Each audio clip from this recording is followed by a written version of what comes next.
अस्सलाम वालेकुम दोस्तों।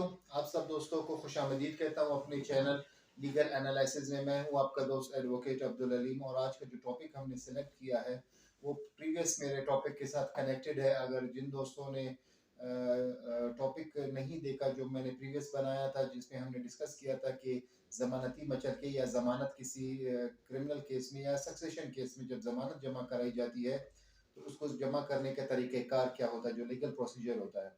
तो सबसे पहले दोस्तों से रिक्वेस्ट है कि पहले उस वीडियो को देखें ताकि जो ये आज की वीडियो है ये आपको इजीली समझ आ जाएगी। आज का जो वीडियो हम बना रहे हैं और जो लेक्चर है उसमें वो हम इस चीज़ को डिस्कस करेंगे जो हमने श्योरिटीज़ जमा कराई थी किसी केस में, जो ज़मानती मचलके हमने जमा कराए थे या ज़मानत जमा कराए थे, तो उसको विड्रॉ कैसे किया जाता है। 3 तरह की हमने चीज़ें डिस्कस की थी। फ़र्द जमा कराना बतौर ज़मानत या कैश श्योरिटी जमा कराना बतौर अदालत में, और जो ऑफिशियल श्योरिटी है जो सरकारी मुलाजिम है उसकी सूरत में हम जमा करा सकते हैं। इसमें एक पॉइंट बता दूं, जो शख्स जमानत जमा कराएगा जिसके नाम पे जमानत जमा होगी वही शख्स इसको विड्रॉ कर सकता है। ऐसा नहीं है कि जमानत किसी और ने जमा करी हो और निकालने के लिए उस जमानत को विड्रॉ करने के लिए मुलजिम आ रहा हो या मुलजिम का भाई आ रहा हो, ऐसा हरगिज नहीं हो सकता। जिसके नाम पे जमानत जमा है वही विड्रॉ कर सकता है। इसके लिए प्रोसीजर ये होगा, ऑफिशियल श्योरिटी और जो फर्द होगा उसके लिए जो अदालती प्रोसीजर होगा वो बिल्कुल एज इट इज सेम होगा जैसे कि मैं बताऊंगा आप सबको। उसके लिए एक एप्लीकेशन होगी मुतल्लिका कोर्ट के टाइटल के नाम पे, जो मुतल्लिका कोर्ट में आपने जमानत जमा कराई हो और आपने उसके साथ अगर फर्द जमा कराई तो फर्द की कॉपी लगेगी, और अगर ऑफिशियल श्योरिटी जमा कराई है तो आपकी सर्विस कार्ड की कॉपी लगेगी, और उसके साथ आपका जो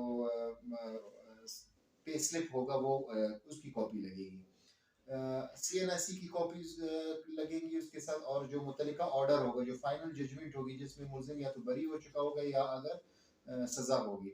इसके लिए टाइम लिमिटेशन ये होगा कि जब केस ख़त्म हो जाएगा, जब केस मुकम्मल डिस्पोज ऑफ हो जाएगा उसके 3 महीने के बाद आप अपनी जो श्योरिटीज़ है उसको विड्रॉ कर सकते हैं। जो भी श्योरिटीज़ आप विड्रॉ करना चाहते हैं, चाहे ऑफिशियल है, फर्द है या कैश है, वो केस ख़त्म होने के 3 महीने के बाद आप ये कर सकते हैं।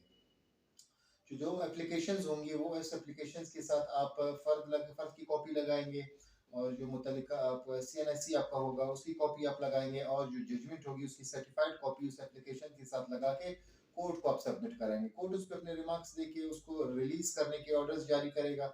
जब उसको रिलीज करने के ऑर्डर्स जारी कर दिए तो आप कंप्यूटर ब्रांच जाके अपने जो श्योरिटी, जो आपके नाम पे श्योरिटी आवेजा हो रही होगी, आप उसको वहां से डिलीट करवाएंगे।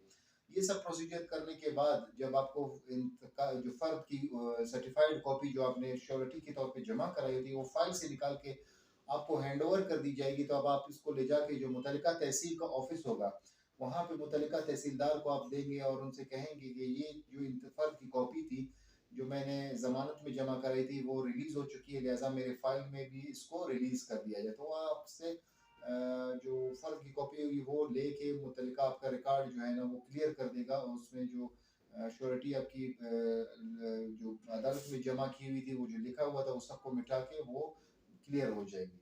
इसी तरह से ऑफिशियल श्योरिटी के लिए भी यही रिक्वायरमेंट्स है। जो ऑर्डर्स होंगे वो आप अपने मुतल्लिका लेके जाके अपने ऑफिस में जमा कराएंगे अपने सेक्शन ऑफिसर के पास, और जो आपकी सर्विस बुक में जो आपने श्योरिटी जमा कराई होती है वो वहाँ पे रिकॉर्ड मौजूद है तो उस रिकॉर्ड को वो रिमूव कर देगा।